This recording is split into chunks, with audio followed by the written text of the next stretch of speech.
God is light. Those who don't believe in God are in darkness.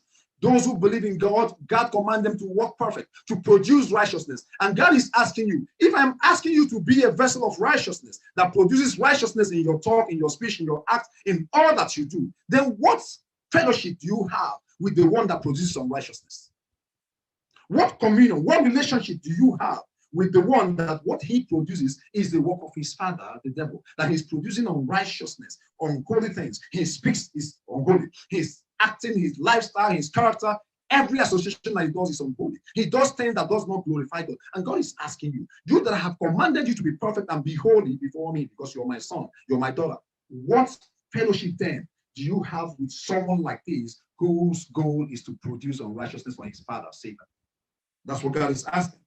In verse 16, it says, and what agreement hath the temple of God with idols? For ye are the temple of the living God.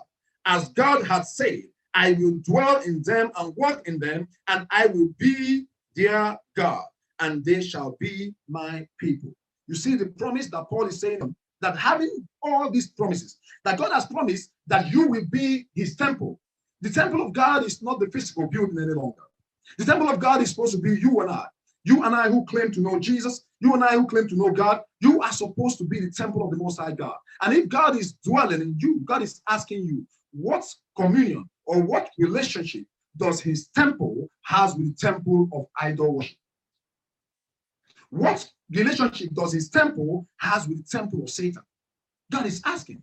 If you claim that you are a child of God and God dwells in you, and now you still reason like the world, you still dress like the world, you still talk like the world, you still act like the world, the things that drive you are the things that drive the world. Your lifestyle, your worldview is the same worldview as those of the world. You don't see the world and the entirety of this world life differently from the perspective of God. God is asking you, what relationship does his temple has with the temple of Satan?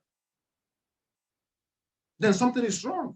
It's that God is not dwelling in you, or you get it all messed up. Something is very wrong. It's that God does not dwell in you. You are not his temple, or you've got it all wrong.